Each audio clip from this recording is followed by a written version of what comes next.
It's always important to go back to the Hebrew Bible where everything is based. And I would simply start by saying that when you're dead, you're dead. If you haven't learned that from Ecclesiastes 9, 5, and 10, then you're starting at a great disadvantage when you get to the New Testament. Ecclesiastes is quite clear. The dead know nothing at all. There's no activity in Sheol or Hades where you're going.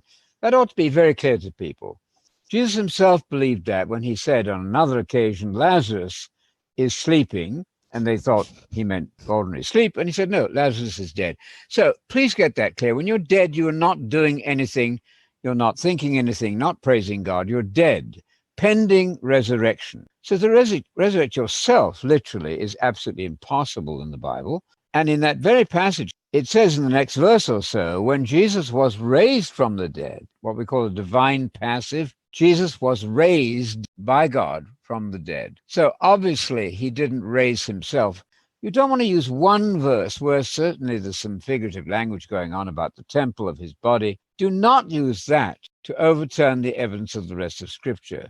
Jesus cannot possibly raise himself.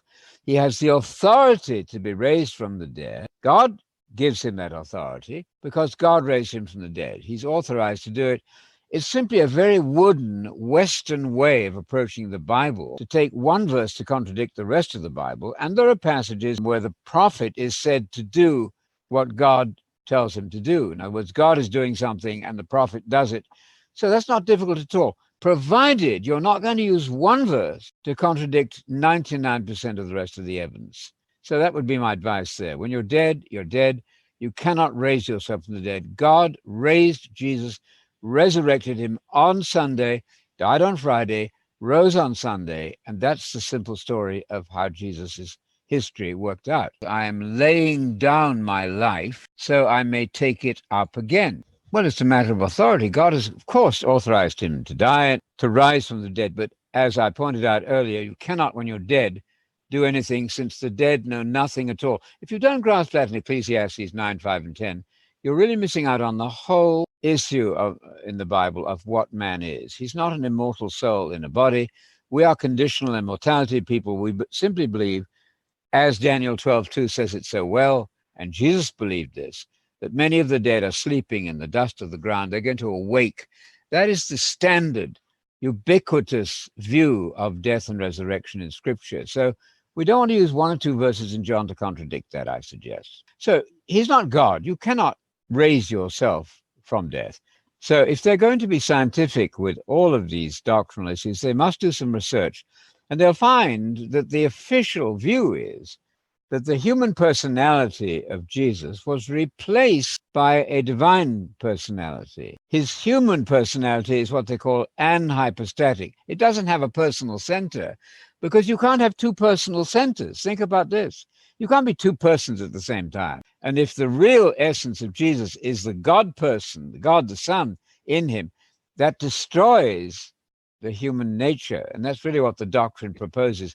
That's very dangerous because John had very strong things to say about the denial that Jesus is a human being who came ensarki, in the flesh. I remind you that Luther twisted that in his German Bible to say that the Son of God came into the flesh. That's a crime scene. John didn't say you have to believe that Jesus came into the flesh. You're to believe that he was ensarki, he was himself a human person, and God cannot die. Therefore, if you say that Jesus died and you say Jesus is God, you're just saying that there is no atonement at all because God cannot die. He's immortal. There is, in fact, a hymn, I think by Charles Wesley, which speaks of the mystery being the fact that the immortal died. Well, that's square circles, married bachelors, and hot ice cubes. I don't recommend you talk nonsense. People will say God's language is different from ours. Well, that's a terrible thing to say because it denies the right of the Bible to be clear. God has to speak to us according to the rules of grammar, whatever they are, in the Hebrew and Greek languages, properly translated. Otherwise, the Bible is a waste of time, and all discussions of biblical topics become impossible if God is using some special divine grammar that we can't even discern. That's a desperate failure of the Bible to be understood.